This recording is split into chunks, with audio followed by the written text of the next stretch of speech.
wabarakatuh. Saya Yuriko Musdalifah, guru dari SMK Negeri 7 Jakarta, mahasiswa PPG dalam jabatan kategori 2 tahun 2022 di LPTK Universitas 11 Maret.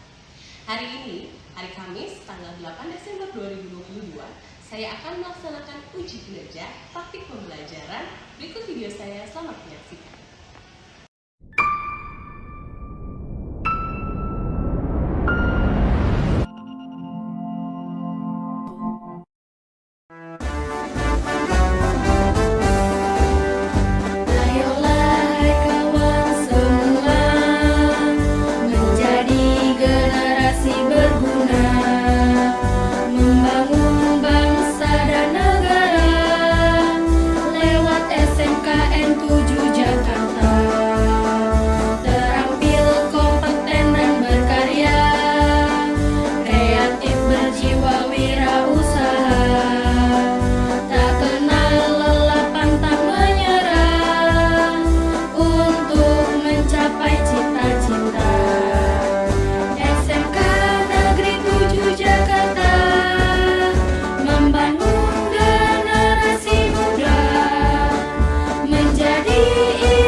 Siap. Kalau sudah siap, dipastikan bajunya sudah rapi, ya. Gak ada sampah. Kalau ada sampah silakan dibuang. Oke, sudah ya. Kalau sudah, sekarang kita siapkan dulu, doa dulu. Ya. Siap. Semua sebelum pelajaran dimulai, alangkah baiknya kita berdoa menurut kepercayaan masing-masing. Berdoa dimulai.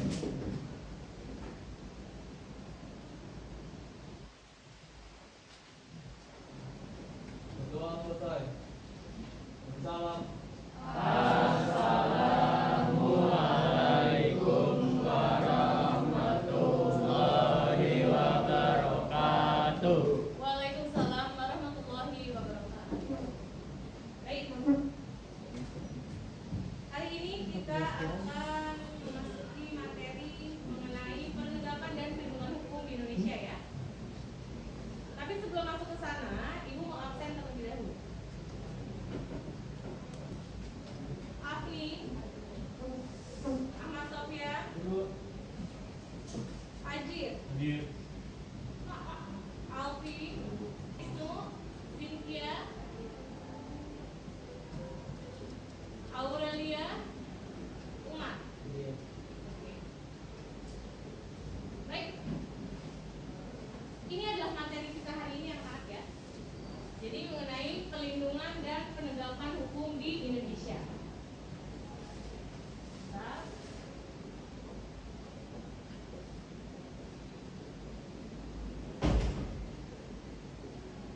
mengenai perlindungan dan penegakan hukum, minggu kemarin itu kita membahas tentang apa, berarti? Kalau sekarang bahas tentang hukum, biasanya minggu kemarin membahas tentang apa? Hak asasi manusia. Hak asasi manusia itu adalah hak yang dimiliki oleh siapa? Ya, siapa tuh manusia? Kita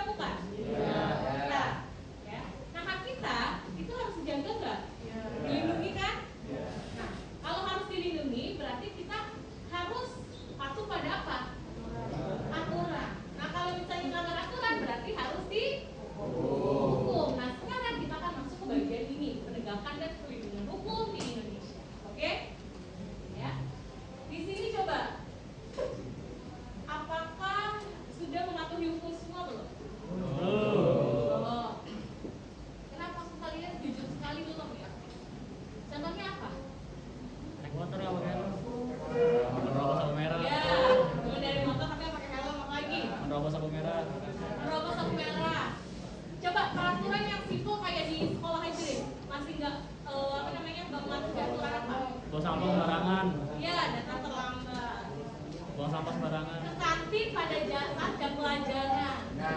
Nyontek ketika luar biasa jujur. Ya. Nah itu adalah aturan-aturan yang ada dalam diri kalian kan, tapi masih di Anggar. Nah itu kenapa kita penting untuk mengetahui, kita harus pelajari. Ya. Baik. Selanjutnya sebelum kita masuk ke materi biar semangat, kita nyanyikan lagu terlebih dahulu. Lagu wajib nasional yaitu Maju Tak Gentar ya. Oke, silakan berdiri, selanjutnya pada teman-temannya.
Oke, silakan duduk. Terima kasih Salzila. Ya udah semangat ya. Ya. Jadi, kenapa ibu pilih kita nyanyikan lagu Maju Tak Gentar, Membela Yang Benar? Nah, ini juga sama seperti materi kita hari ini. Dalam hukum itu kita harus tegak ya hukum itu dan harus membela yang benar. Bukan yang paling berkuasa atau yang paling banyak uang. Jadi harus membela yang benar. Kita harus punya jiwa tak gentar. Apa tak gentar? Apapun itu, siapapun itu yang kita lawan, apapun itu yang kita hadapi, kita harus tetap bisa berdiri. Jadi mau badai kayak apa, kita harus tetap kuat, ya. Baik, selanjutnya. Nah, ada sebuah video ya, kita lihat ya.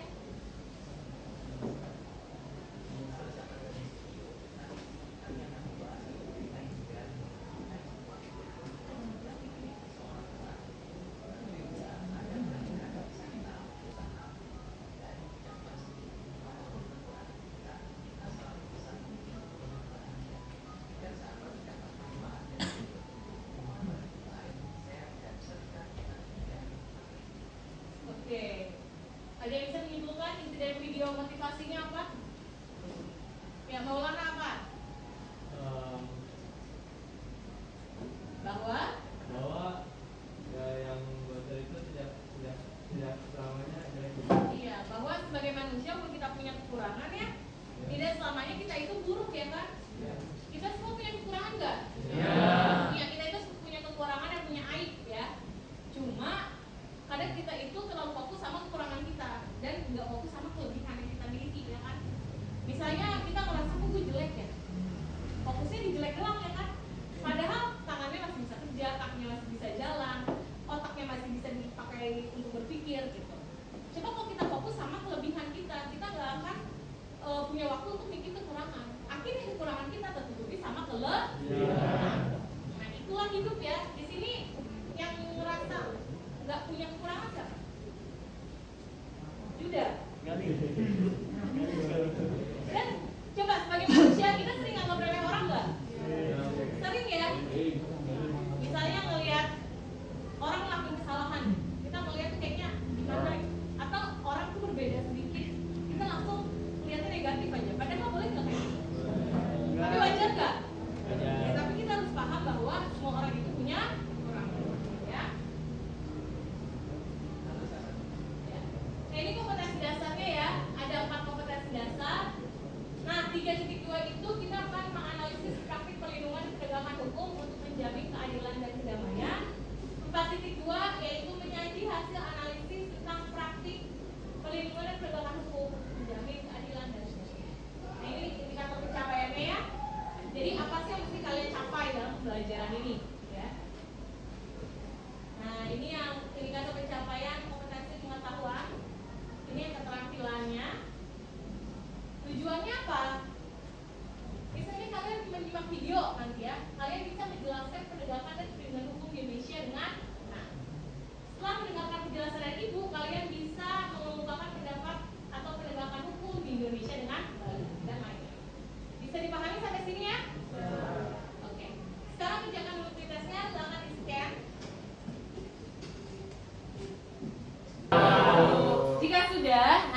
gambar. Gambar apakah ini?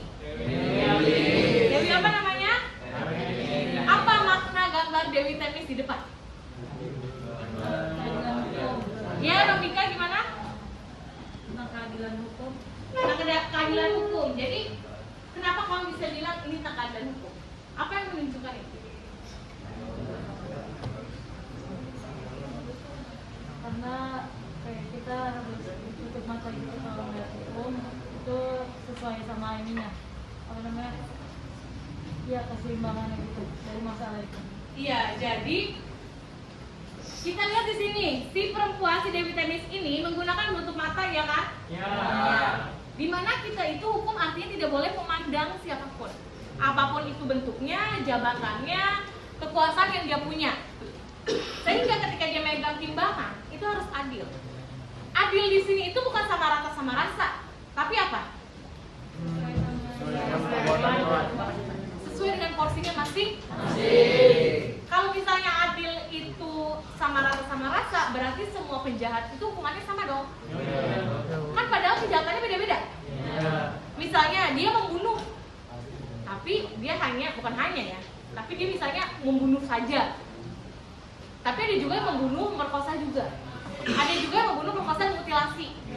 Ada juga yang sudah merencanakan pembunuhan, lalu merkosa dan mutilasi. Itu kan lebih berat hukumannya kan? Itu namanya adil. Jadi sesuai dengan apa yang dia lakukan. Bisa dipahami ya? Oke.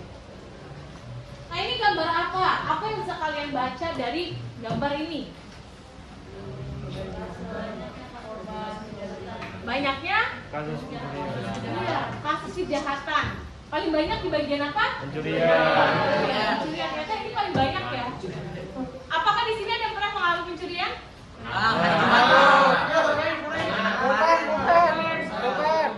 Nah, itu Barusan. curahan pen ya.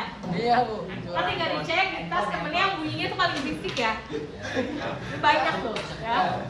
Boleh nggak hal kecil kayak curahan pen itu boleh nggak? Nggak boleh, Bu. Handphone nggak boleh dong. Apalagi handphone ya. Oh, ada yang mencuri handphone. Bahaya ya.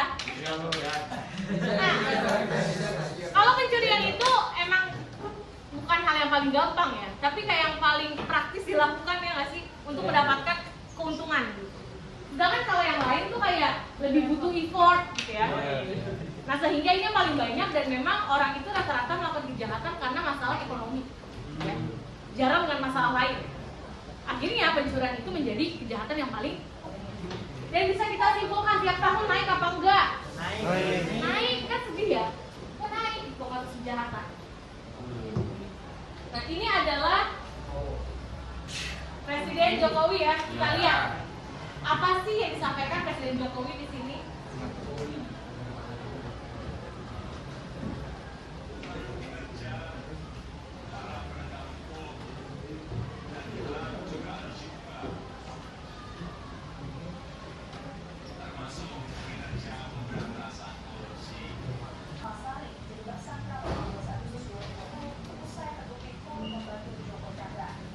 Oke. Ya, jadi itu video mengenai catatan penegakan hukum di Indonesia. Sudah baik atau belum? Belum ya. Itu bisa kita lihat Presiden Jokowi bilang bahwa keberhasilan hukum itu bukan dilihat dari berapa orang yang ditangkap, bukan dari berapa kasus yang ditangani, tapi dilihatnya dari apa? Berkurang. Penurunan atau pengurangan kasus yang terjadi. Tadi sebagai satu contoh itu dari kasusnya Joko Chandra ya. Dia itu sampai Polri tercoreng karena dianggap membantu dia. Sampai jaksanya pun tercoreng. Jaksa siapa tadi? Pinangki. Dia itu tadi 2020 ditetapkan jadi tersangka, masuk penjara. Sekarang udah keluar belum? Udah. Ya. Nah, itu menjadi catatan buat kita, kok secepat itu ya koruptor bisa keluar dari penjara. Nah, maka dari itu kita harus memahami bagaimana sih penegakan hukum dilaksanakan dengan baik. Ya. Nah, ini definisi penegakan hukum dan perlindungan hukum. Ini kan pengertiannya. Pengertian ini bisa dijawatakan dalam unsur-unsur penegakan hukum atau perlindungan hukum. Yang pertama, adanya perlindungan dari pemerintah kepada warga. Ada nggak? Melalui apa perlindungannya? Tari?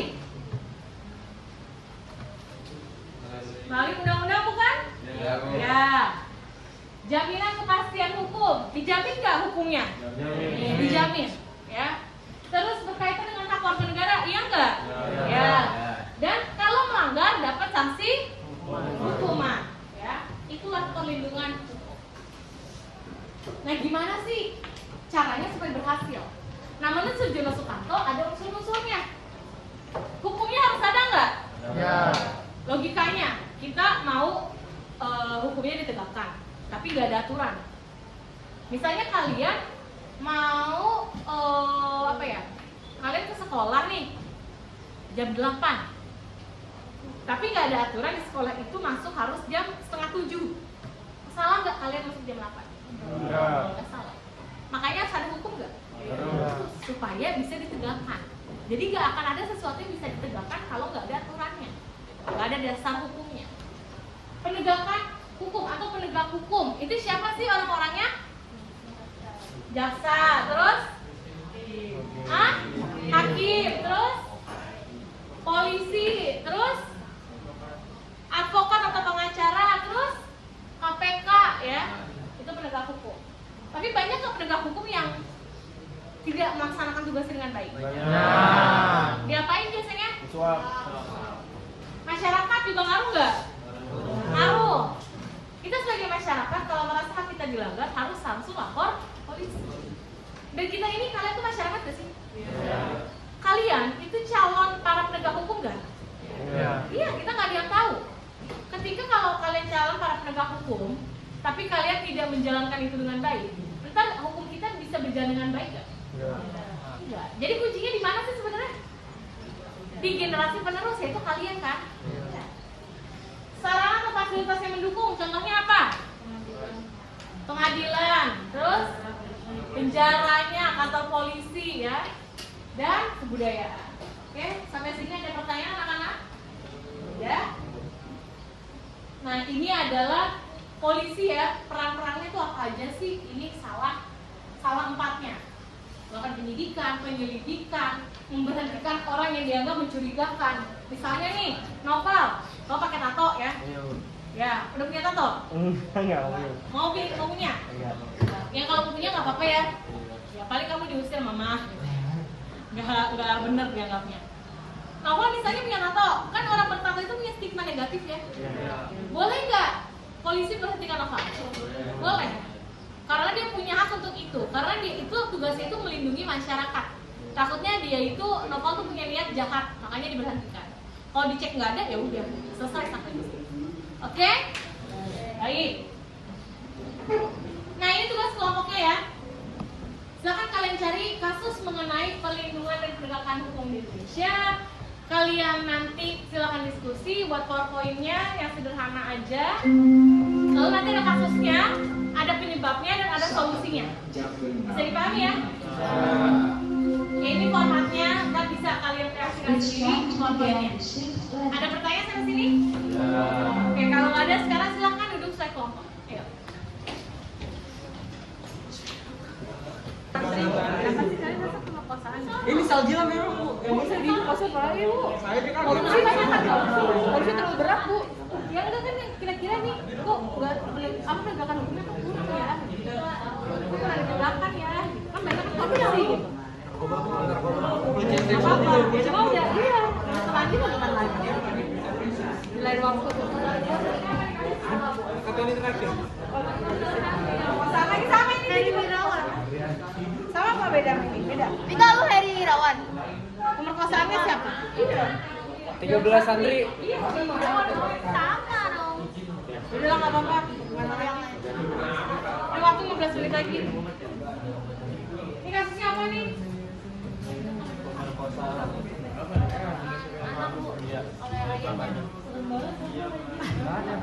Pemerkosaan sih. Emang ada kasus lain yang hukumnya kurang ditegakkan daripada pemerkosaan. Ya ulang lagi dong. Udah yang hukumnya kurang ditegakkan. Kan kasus korupsi banyak, narkoba banyak. Ya udah kita lanjut ya. Karena mungkin hobi nggak berteman-teman. Iya Bu. Iya Bu.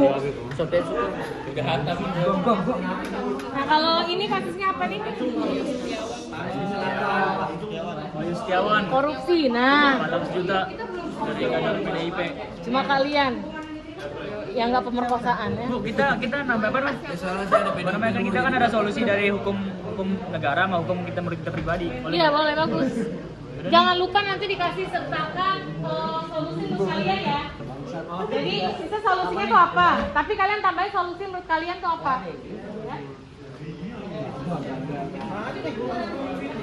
Coba kalau pakai ujung nih. Apa nih? Puluhan. Puluh. Bawa ganja. Bawa ganja narkoba berarti ya? Dari 5 kelompok, 3 kelompok masyarakat.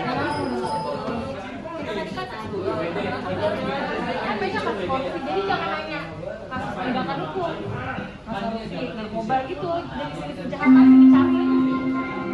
Boleh. Kita presentasi yang dimulai dari kelompok 1, tapi sebelum dimulai presentasinya, silakan kalian kembali ke tempat duduknya masing-masing terlebih dahulu. Silakan.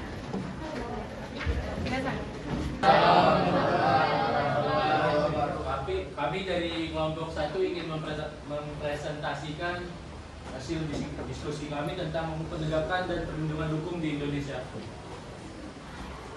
Di sini nama anggota kelompok kami ada Afri Nurjami, Ahmad Sofyan, saya sendiri Adi Tunusyawan, Alfi Bukhari, Alicia, Brian Eskel, dan Brian Yuda. Kali ini kita akan membahas kasus pemerkosaan anak oleh ayah kandung di Semarang.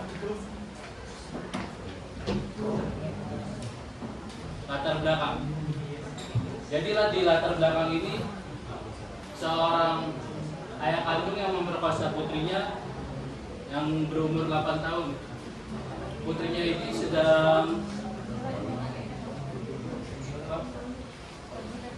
menonton TV dan sedang sakit demam. Hingga berujung paten bocah perempuan tersebut sempat mengalami kejang dan meninggal dunia setelah diperkosa ayahnya. Dalam keadaan sakit demam di kos pribadinya.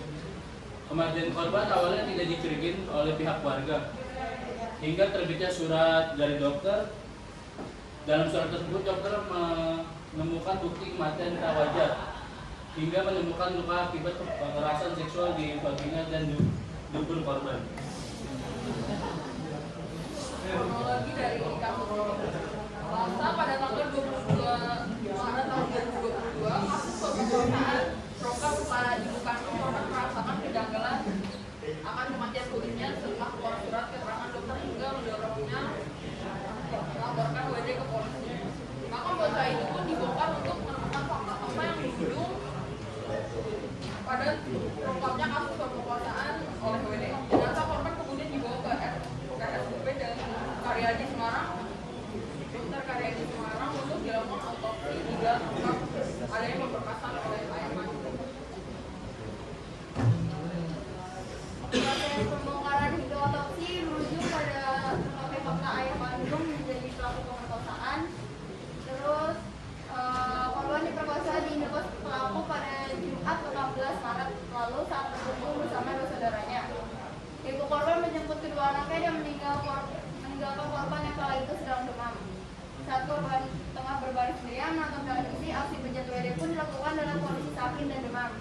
Korban diperkosa paksa hingga mengalami kejang-kejang dan tewas dalam perjalanan ke rumah sakit.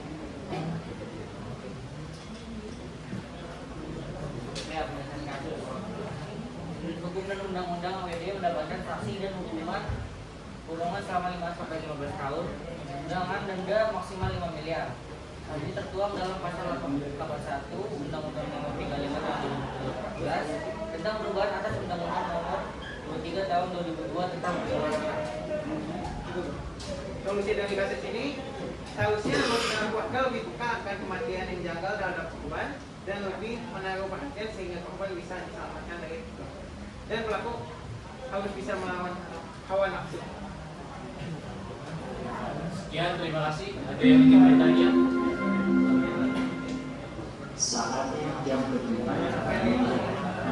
Apakah ada yang ingin bertanya? Sekian presentasi dari kelompok kami. Wassalamualaikum warahmatullahi wabarakatuh. Waalaikumsalam.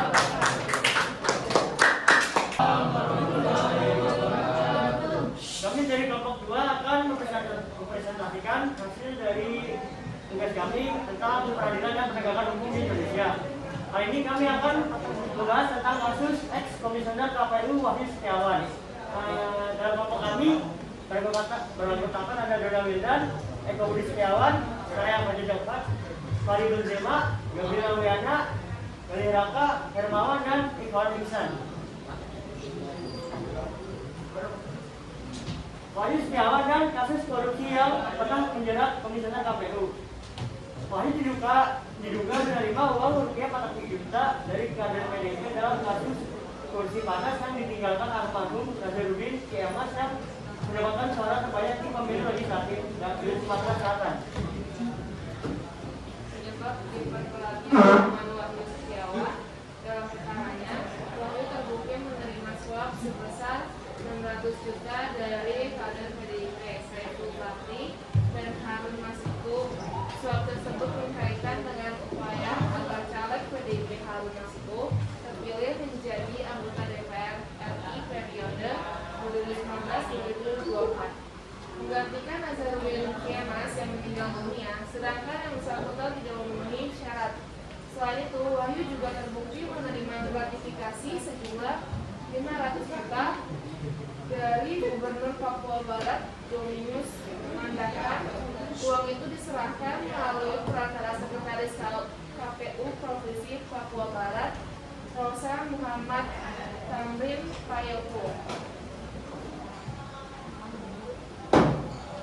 Atas perbuatannya, Wahyu Setiawan divonis bersalah melanggar pasal 12 ayat 1 huruf A atau pasal 12 ayat 1 huruf B atau pasal 11 Undang-Undang Nomor 31 Tahun 1999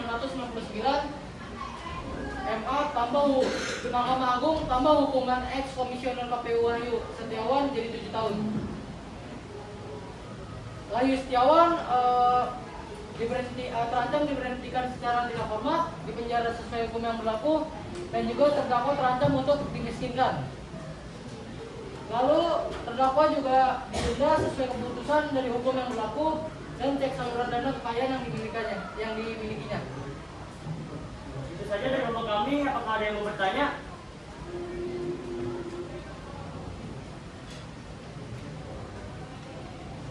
Jika tidak ada, terima kasih atas perhatiannya. Wassalamualaikum warahmatullahi wabarakatuh.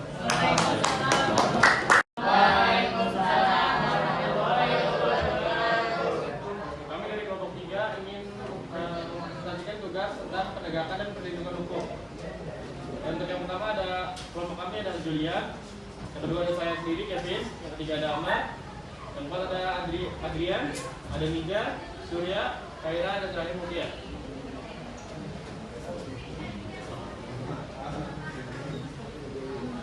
Kasus kriminalisasi pemulung. Di sini kami akan menjelaskan tentang kasus kriminalisasi yang dilakukan oleh seorang pemulung. Untuk urutan presentasinya di pertama kita akan menjelaskan tentang penyebab terjadinya kasus, yang kedua ada kelanjutan kasusnya, yang ketiga ada solusi sebenarnya, dan yang keempat yang terakhir adalah solusi dari kelompok kita sendiri. Ada awalnya itu penyebab terjadi permasalahan. Jadi awalnya Khairul Saleh itu ditangkap kayak dijebak gitu, dijadikan kambing hitam itu sama beberapa oknum untuk menutupi masalahnya. Jadi Khairul itu bukan yang salah. Jadi dia dituduh membawa ganja sebanyak 1,6 gram dan dipaksa untuk menyalahkan dirinya sendiri. Mendengar kasus ini, Jenderal Polisi Bambang Hendrakso dan Nuri ikut turun tangan karena menjaga kasus tersebut.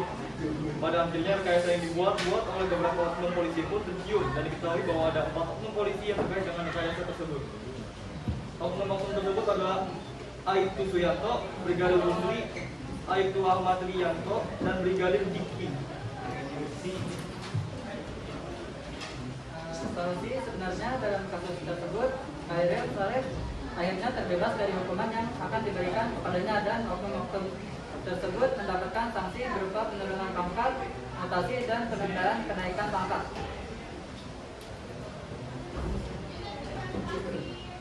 Solusi menurut kita yaitu Kami saksi tersebut belum mencapai kata adil karena masih tidak setimpal dengan apa yang mereka perbuat. Harusnya oknum tersebut dikeluarkan dari kepolisian dan diberikan sanksi hukum yang sesungguhnya. Oke, apakah ada yang ingin bertanya? Ya, Aurelia dari kelompok mana? Saya Aurelia Rusmayana dari kelompok 5. Saya yang bertanya, pemulung tadi itu kan dipaksa untuk bawa ganja kan? Itu nggak ada perlawanan dari pemulungnya, terus adakah ancaman yang membuat dia itu terpaksa buat ngelakuin hal itu? Terima kasih. Oke, saya akan menjawab pertanyaan dari Aurelia. Untuk dari kasus tersebut, pemulung itu sudah mengaku tidak bersalah, tapi tetap dipaksa untuk menerima kesalahan tersebut. Dan akhirnya, karena masih kasus itu terus berlanjut, tadi Jenderal Polisi Bambang itu sudah tertarik perhatiannya untuk menyelesaikan, ikut campur dalam kasus tersebut. Dan akhirnya kasus tersebut terselesaikan oleh Jenderal Bambang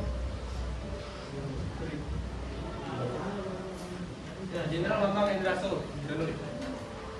Saya kurang puas sama jawabannya. Maksud saya itu pemulung itu ada ancaman nggak dari pelaku yang sebenarnya itu sampai akhirnya tuh dia tuh terjerat dalam kasusnya itu tuh kayak ancaman dari pihak yang lain gitu. Ada gak sih?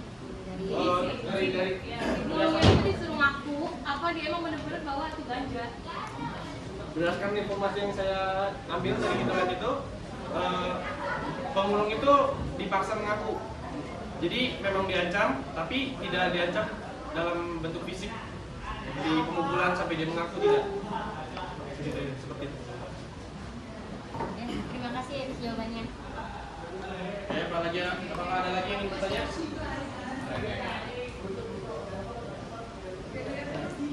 Oke, jika tidak ada yang bertanya, sekian dari kelompok kami. Terima kasih. Ada 5 kasus dan 3 kasusnya itu tentang pemerkosaan ya. Kasus pertama itu kasus pemerkosaan ayah kepada anak ya. Ini memang sangat miris karena ini terjadi bukan hanya sekali 2 kali tapi banyak ya. Memang kadang hal-hal negatif itu atau hal buruk itu kerap kali terjadi bukan dari orang lain tapi dari orang terdekat. Makanya kita harus waspada terus ya. Untuk tadi hukumannya itu sudah setimpal, hukumannya juga sudah sudah bisa membuat dia itu jerah lah. Apalagi sampai anaknya itu apa tadi? Meninggal ya, itu jahat banget.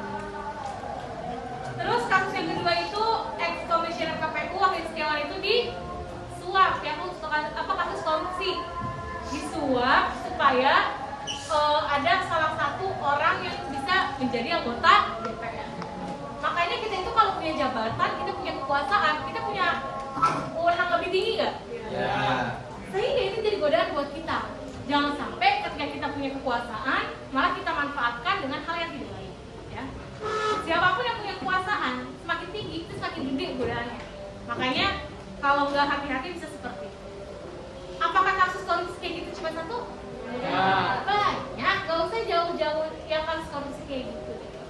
Ada nggak oknum-oknum misalnya guru kayak ibu yang bisa dibayar nilainya? Ada. Mau nggak kalian begitu? Walaupun ibu membuka itu nggak mau. Ya enggak, kadang ada yang orang tuanya itu benar-benar nge-support kayak gitu ada ya. Atau ketika dulu ada UN ya, itu oknum-oknum yang ngejual soal UN, tau nggak? Ya, itu kan nggak boleh. Itu awal mula korupsi itu dari situ cikal bakalnya ya. Terus, nah ini kriminalisasi pemulung. Nah ini adalah terjadi ya hal-hal kayak gini emang kepada orang yang di kalangan menengah bawah ya. Jadi orang-orang yang tidak mampu itu sering dimanfaatkan kan untuk melakukan sesuatu yang nggak dia lakukan. Harusnya solusi yang bisa menyelesaikan ini juga bukan cuma penjara atau bukan cuma mutasi, ya kan ada mutasi atau penurunan pangkat doang buat polisi, tapi apa lagi? Ganti rugi buat si korban. Emang dia nggak dirugikan? Merugikan, lo capek lo ngurusin gituan, belum lagi nama baiknya jadi tercemar. Itu harusnya ada ganti rugi kayak gitu juga. Jadi polisi nggak bisa serta-merta cuma sekedar kayak gitu, tapi harus ada yang lebih tegas. Giliran orang yang kurang mampu, oh ya udah minta maaf ya, kelar. Tapi giliran orang yang punya uang, wah itu beda ya. Gimana sih presentasi kalian tadi? Untuk kreativitasnya ibu sudah acungi jempol loh, udah bagus semua ya. PPT-nya segala macam. Terus bagaimana dengan penyajiannya? Penyajiannya sudah lebih baik daripada kemarin-kemarin. Namun pemahaman materinya udah lebih baik dikit, tapi masih belum paham banget. Masih banyak yang cuma baca PPT. Jadi ibu pengen tuh kalian belajar untuk presentasi dengan melihat PPT sekilas, habis itu kalian dijelasin. Ya. Terus apa lagi? Ada solusinya yang sudah bagus, masih ada yang belum. Ya, nanti tingkatkan lagi untuk di pertemuan berikutnya. Bisa dipahami sampai sini? Oke, sekarang udah belajar ya kan? Udah kita presentasi. Siapa yang bisa buat kesimpulan? Ya, Alicia. Apa kesimpulan pelajaran kita hari ini? Dilihat dari kasus-kasus kayak pemerkosaan, terus ada kriminalisasi, terus sama korupsi. Nah, itu tuh masih banyak banget kasus yang ada di Indonesia. Itu karena kurangnya empati, terus juga kurang tajamnya penegakan hukum di Indonesia. Oke, bagus ya. Terima kasih Alicia. Kasih tepuk tangan buat Alicia. Jadi memang ternyata ya pada faktanya penegakan hukum kita masih lemah nggak? Masih. Harus ditegakkan nggak? Siapa menegakkan? Kita, oke? Melalui pembelajaran ini diharapkan kalian bisa menegakkan hukum. Oke? Apakah senang dengan pembelajaran hari ini? Senang. Kalau senang buktikan ya dengan perilaku yang baik dan tidak melanggar hukum, baik itu hukum di sekolah, di rumah ataupun di masyarakat. Oke? Kalau senang berarti kalian harus menegakkan hukum ya. Mulai dari hari ini. Nah, sekarang kan tadi pagi udah melaksanakan pretest, sekarang laksanakan post testnya dulu. Ayo. Di-scan dulu. Besar. Jika sudah, ini tugas untuk minggu depan ya. Nanti ini PPT-nya akan ibu share dan bisa kalian kerjakan di buku tulis ya. Jika ada pertanyaan boleh menghubungi ibu melalui WhatsApp atau ketika bertemu boleh bertanya langsung ya. Oke, terima kasih. Nah, ini adalah quotes dari Immanuel Kant. Dua hal yang paling buatku kagum, langit penuh bintang di atasku dan hukum moral di dalam hidup. Mengakhiri, kita doa terlebih dahulu ya. Ayo, siapin dulu doa. Ayo, siapin. Bersiap. Semua sebelum kepada selanjutnya, baiknya kita berdoa menurut saya masing-masing. Berdoa dimulai.